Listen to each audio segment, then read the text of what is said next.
Well, here we are. I know I told you guys that I would be shutting down this channel for the next 2 weeks. That was because I thought I'd have a baby by now. Still don't.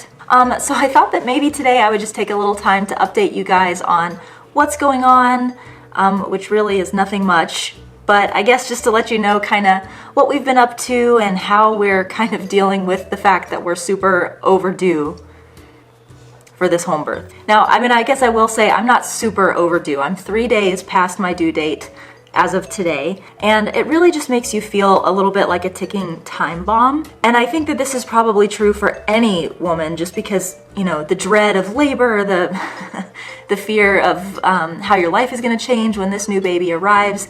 These are all things that are kind of sitting around on your brain, and you just kind of feel like at any moment you could either go into labor and now you have to deal with contractions and birth and all the stuff that goes with that, or today could just be another ho-hum day and nothing happens. But I feel like this is especially relevant when you're doing a home birth, just because, well, of lots of things. For one, you kind of feel, I do anyway, feel like you need to have a clean house. You want the place that you're birthing in to be pristine and organized and everything is in its right place. And so when you're waiting to do a home birth and you're past due, it's just every day there's this routine of like cleaning the floors, cleaning the counters, making sure the bed is made and the towels are clean because you're gonna need a million of them.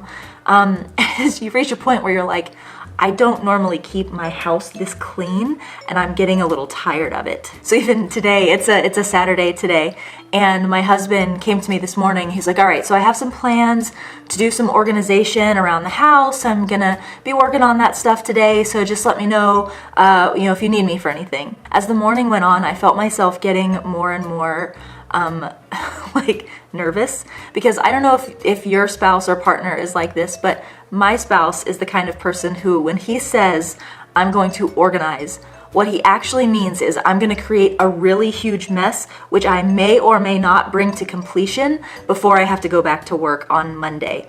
So a lot of times, like, he'll bring everything out of the garage and put it in the kitchen, or he'll pull everything out of his office upstairs and leave it on the bed, and like somehow the project gets abandoned over the weekend because something more important came up, and he leaves for work on Monday, and I am like living and working in the disaster area that was left behind.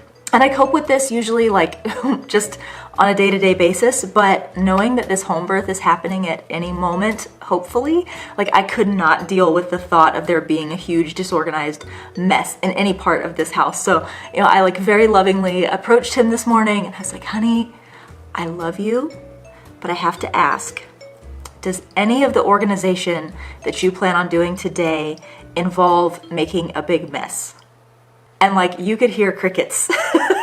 He just like blinked a few times and he said, well, would you rather me not do anything? I was like, yes, I would rather you do nothing at all. I would rather you sit on the couch and have a beer and watch TV and leave well enough alone than make one of these messes.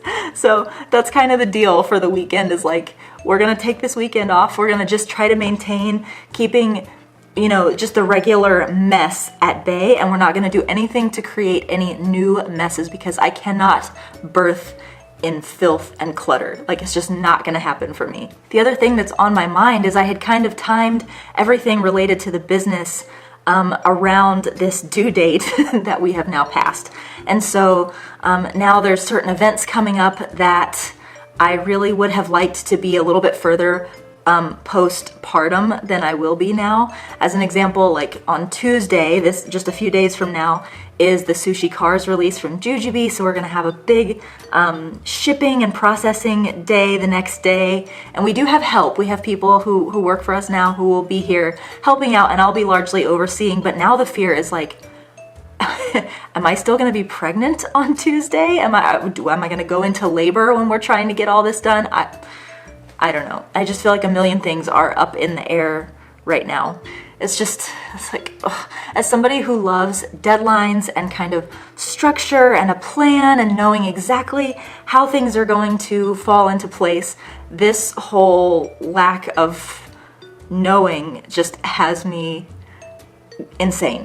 I've sort of half-heartedly tried some induction techniques, some natural ones, mostly because I just don't want to get too far past my due date, because there will be a time where I'm no longer eligible to do a home birth if I'm too far overdue. So, you know, I'm not by any means trying to rush the baby, but I do know that, you know, I can try some things that maybe if I'm like right on the precipice of going into labor, that maybe just doing a little something to kickstart it might get us going. So I've been going on long walks, I've been pumping, I've had eggplant parmesan because that's supposed to help. I've been bouncing on a yoga ball, doing pelvic rocking, just everything that they say you can try as a natural induction method, and none of it has worked. So I'm kind of just realizing, like, this little girl is stubborn.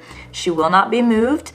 That's okay. That's just who she is, and I just gotta let her do her own thing. Taking a little bit of time away from YouTube, though, has been kind of nice, just because I've had an opportunity to kind of work on other projects that mean something to me. So I've been working on growing the blog for thesensible-mama.com. We have a new project for momtrepreneurs, where we're kind of helping moms who want to build their own business or their own brand. So that's been really exciting. I've had a lot of time to focus on that. And it's kind of been nice in those moments where I'm getting overwhelmed and frustrated by the fact that the baby isn't here yet. I really like immerse myself in writing those blogs and doing something to help other people and hopefully inspire other people. It's like really, really motivating to me. So it gets my head in that space and gets me out of the funk that I can be in right now as we wait on this baby. So that's been fun. I've been doing updates on Instagram like I said I would. So if you aren't already following me on Instagram, if you go to @thesensiblemama on Instagram, that's my handle. You can find me there. I've been doing some live updates. Every morning I let you guys know in my stories whether the baby is here or not. So you can always check me out there if you want to see more updates. So I think that's going to wrap it up for me today. Thank you guys for being involved in my story, for all of the messages and prayers and encouragement that you guys have sent. So I guess with that, I will look forward to seeing you guys after the baby gets here. Bye-bye.